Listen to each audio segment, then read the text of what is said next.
Hello YouTube, Ultra Maximus back again.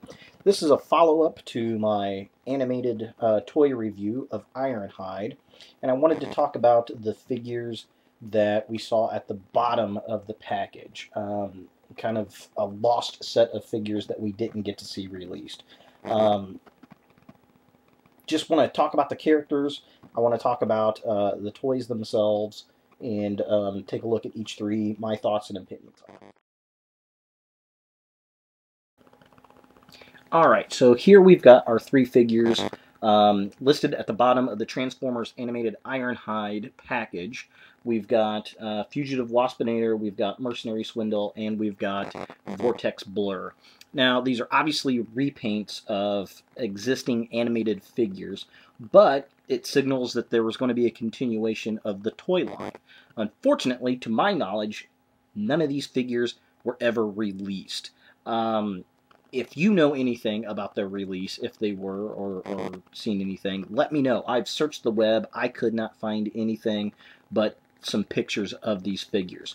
I believe the toy line was canceled prior to these figures being released. So, which is unfortunate because they look like they could have been some nice figures to have gone out and looked for and picked up.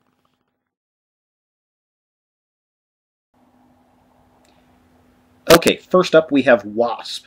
The figure is actually called Fugitive Waspinator. I'm presuming they renamed this figure that because of copyright reasons for Wasp. So why they didn't call him Fugitive Wasp, I'm not sure. But they called him Fugitive Waspinator. Now he's in Wasp's colors. He's a repaint of Bumblebee, which, okay, that's fine. Sure, they were about the same bot. They even mention it in Transformers Animated. The only things I have against this figure, it would have been great to see this figure released. I would have been happy with it if they actually would have put it out. However, the face sculpt is not right. Wasp had a different face piece than Bumblebee did.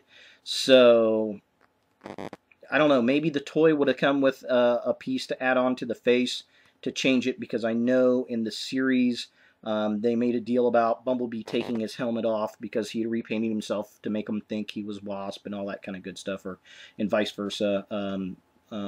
Wasp removed his helmet to impersonate Bumblebee. So maybe that would have been a piece that would have come with it, kind of like the Ironhide figure came with the little Iron Punch clip-ons. Maybe we would have got a mask clip-on for Wasp here. The only other criticism I have about it is they put a Decepticon symbol on him. He wasn't a Decepticon. He never did become a Decepticon until Black Arachnia turned him into Waspinator. And then I guess it'd be arguable that he was a Predacon at that point. So maybe we just don't put a logo on him. You know, he's an Autobot Renegade. You know, maybe Renegade Wasp. Something like that. I don't know. But this figure, to my knowledge, was never released, which is unfortunate. This probably would have been one of my favorite figures I would like to have seen put out from that series, because I really liked Wasp and Waspinator. In that series, I've got the Waspinator figure, and I would love to have a Wasp figure to go with him. And this would have been a great BotCon toy, I think, to be released. And even though I love the Stunticons for the BotCon 2011 series of toys, I think Wasp would have been a really nice additive figure to put into the toy line. Alright, the next figure in this little lineup that we didn't get to see released was Mercenary Swindle. Obvious repaint of the animated Swindle figure. Instead of his Combaticon colors, he's supporting what looks to be Sound Blaster colors. Looks a lot like the electrostatic Soundwave animated figure they repainted, which was pretty much the Japanese Sound Blaster colors, which was fine. I picked that figure up. It looks great sitting next to my Soundwave figure. This gives Swindle a little bit more menacing look. Black, gold, some silver, and a lot of red plastic on here. So you know, I would have bought this figure. I would have picked this up, and it would have looked really great sitting next to my animated Swindle figure.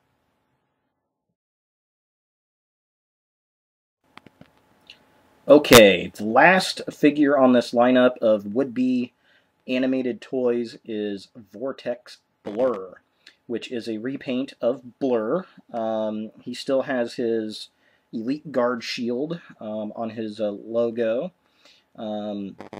Basically, it looks like a silver and black repaint of Blurr. Why they call him Vortex Blur, I'm not really sure. I'm presuming because he went into the space bridge. It was kind of like it being sucked into a vortex, maybe. So this was supposed to be after he had gone through that. I don't know. I'm not sure why Vortex Blur, but so it's kind of a darker, meaner looking version of Blur. To be honest, I really don't care about this figure. It actually looks like it could have been a Decepticon repaint to me. Instead of putting an Autobot logo on it, why not put a Decepticon logo and call him Wild Rider or something else? Maybe call him one of the Stunticons. I don't know. This could have been a good paint scheme for the BotCon set of Stunticons. I just don't particularly care for this particular figure.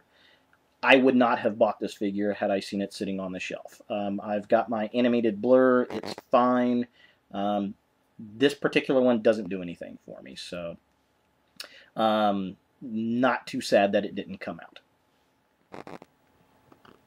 Alright, so that's our look at the 3 Lost Transformers animated toys that did not get to see release as far as I know. Which is a shame that the line was canceled prior to their release. I would have definitely picked up Fugitive Waspinator. I would have picked up Mercenary Swindle. I probably would have passed on Blur. It's not uncommon for those things to happen. However, it would have been nice to see a couple of those figures hit the shelves, and I still would have liked to seen a Wasp figure, at least at BotCon. Who knows, maybe we'll see it in the future. I hope you enjoyed this. Look for some of my other reviews out there. Take a look at my 3D movie reviews on Blu-ray 3D films, as well as rendering 2D Blu-ray movies into 3D. Again, thanks for watching, and please subscribe.